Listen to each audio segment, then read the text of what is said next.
Okay, everyone. So today we're back with the 10-month update on the Hoover Total Home Pet Upright Vacuum. This is one of Hoover's newer upright models. It's got some features that I like and some things that I don't like.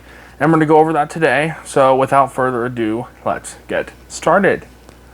Okay, so the Hoover Total Home Pet is one of Hoover's many upright vacuums.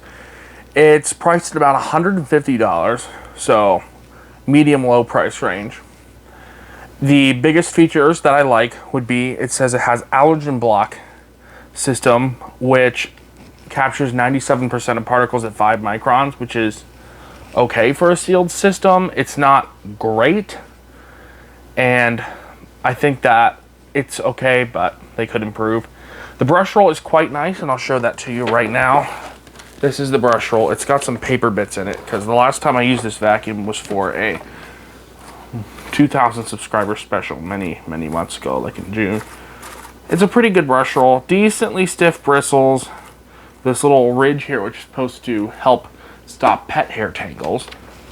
It's got rubberized wheels. These wheels are rubberized and even have a rubbery coating, and yeah, those are all the wheels on the bottom. You can see all the paper coming off of this thing. The dirt bin, it's a huge dirt bin, as you can tell. It's quite big. I think it's a 2-liter dirt bin, so quite a large dirt bin.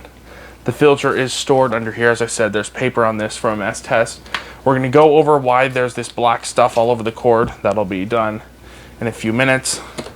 But your filter is stored right here, along with this second piece of foam, which I don't really know what the purpose of this is, but I kept it in there anyways. The filter stays pretty clean. But these filters, I hate these filters. They have like plastic here, so you can't squeeze them out to dry them. I did once, and forgetting that it had that plastic stuff in it, and cracked it, and the filter wouldn't go back in correctly ever again. That design needs to be just gotten rid of, and they need to go back to a filter that you can squeeze dry, because it takes like 2 days to dry, because you can't squeeze the water out of them. And the height adjustment, similar to the Kenmore. You got 3: hard floor, low carpet, medium carpet, and high carpet. I have mine on medium. That works the best. It does have, thank you Hoover, a brush roll shutoff.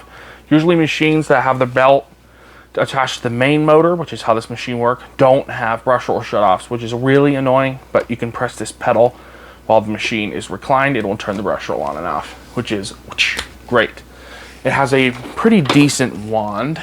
You press this button right here and the wand will come off. This is the cord's wrapped so it won't come off. The turbo tool we'll talk about in just a minute. This brush is awesome. You can see it's got some dirt on it. I'll take that off. For an included attachment, yes, all companies need to include attachments like this, because it can be used like a regular dusting brush, but all you do is do this, and now you can clean your ceiling fans without having, to pay extra for a tool like that. Now, on a machine of this price, that is a big bonus. The crevice tool, this is not a great crevice tool. I don't like these. The opening's too small, and dirt doesn't really fit down here. I mean, look at how small it is. Not even a AA battery will fit through this opening. It's just too small. Just get rid of this design and give us a better crevice tool, because this is not great. I don't use this crevice tool. It's just here because it's there. The filtration, here's the filter right here. You press this little black tab down here. You press this little black tab right here, and your main post motor filter comes off. You can see there is a little bit of dust on it. You can probably see that. I don't know how dirty this filter actually is at the moment. I'll try to shine a light through it and see if we can tell. As you can see down here, I'm trying to look. A tiny bit of carbon dust, not much at all. Really not bad. You can see there's the motor right there. But overall, this filtration system is pretty good. It takes a lot of force to get that back in, which is good and bad. That means that the filter is sealing. But if you don't have much strength, you're going to have a seriously hard time. You can take this off to check for clogs. Pretty easy to do that. The cord is okay length, 27 feet. Not too bad, not fantastic. In order to use the hand tools, you press this little black clip, and this comes up, and now you can attach your tools to this, or you can attach them to the end of the main wand. So things I don't like is this turbo tool. These are not great. Mine, you can see, is just caked up with dirt where dirt shouldn't be. They constantly have to be oiled and taken apart. They're not tangle free, so the brush holes get filled with dirt very quickly. You can see all the hair that's been blasted up into here where hair is not supposed to be.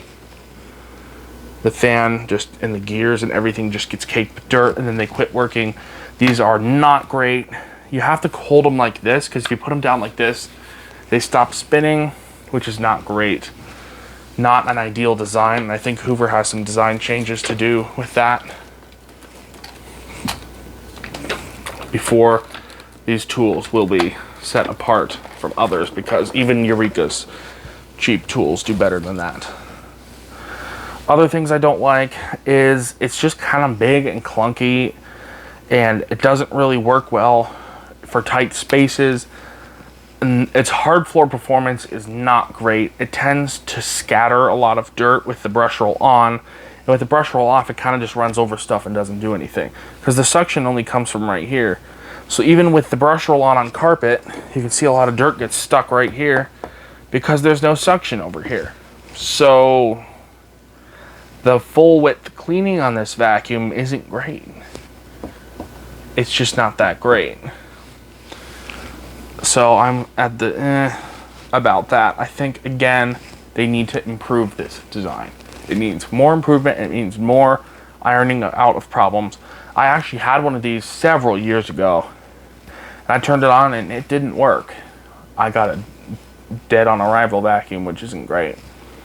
So that meant a trip back to the store, and it just, I don't know. But yeah, I think that this is a good vacuum, but it's not a great vacuum. There's nothing that takes this and sets it apart from other machines at its price range, because another competitor is coming into the room, and that would be the equally priced Bissell Power Glide Pet. This vacuum has a superior cyclone system, including a multi-cyclonic system. I've had this vacuum for a long time now, and I can't remember.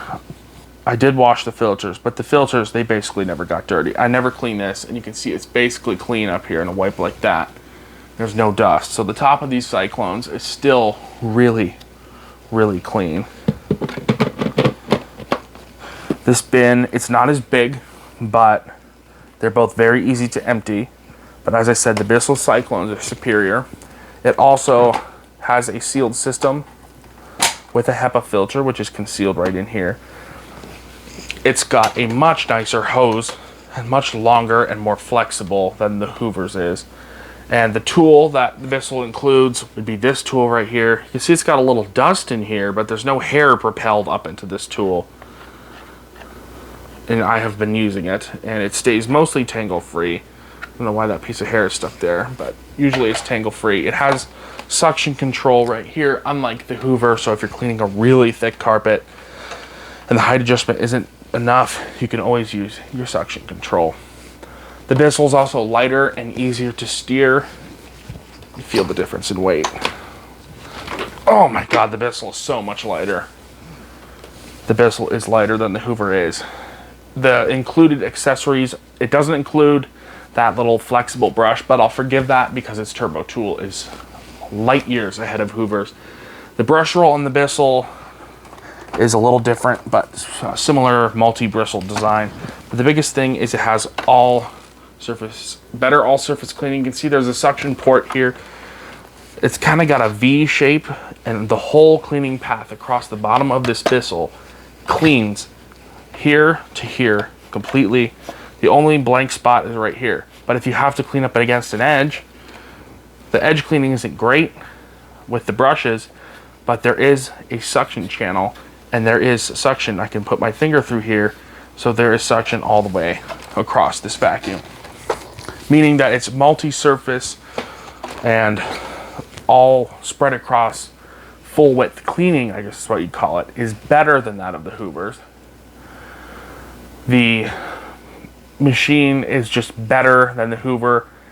Its filters are easier to clean because it has a foam filter. She already showed you, and I know what the filter looks like, but that you can squeeze out rather than having to like beat on it to get the water to come out, because the Hoover wraps plastic around the filter for whatever unknown reason.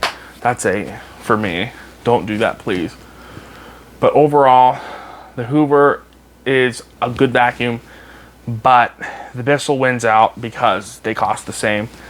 It has a 5-year warranty versus a 3-year warranty, a superior multi-cyclonic system, a second motor in the brush roll to allow you to switch the brush roll on and off using a switch, so you don't have to deal with a separate belt or any mechanisms like that. It's a simpler system. It does involve a second motor, but it also requires no maintenance because the belt is geared.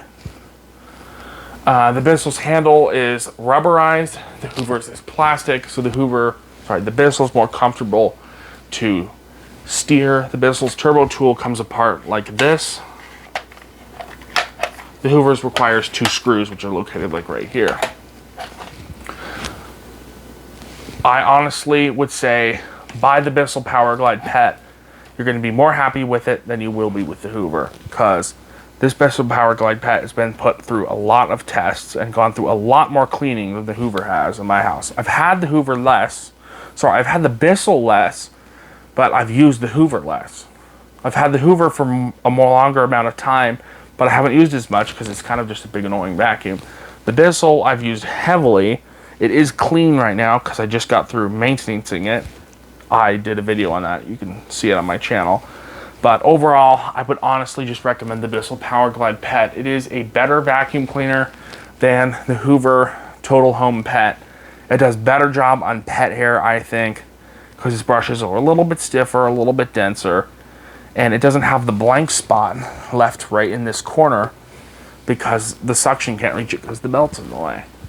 So I would honestly spend your $150 on this Bissell Power Glide Pet, not the Hoover Total Home Pet. And if you're wondering what this black cord wrap is, this is because the cord material on this is made out of some rubber that scratches everything in my house.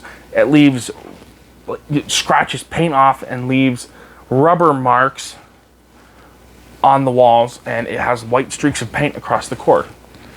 I don't know why it does that. I don't know what they did with this cord that's different, but this is one of the few vacuums I've ever had, besides the Bissell, what was that machine called? The Power Groom upright vacuum.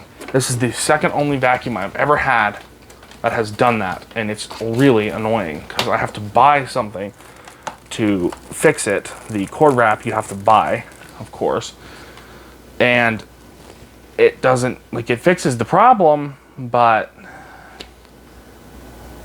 you shouldn't have to do it in the first place. So honestly, as I said, the Bissell Power Glide Pet is the superior vacuum, and I would recommend spending your hard-earned $150 on this Bissell instead of this Hoover. So please let me know what you think about this video.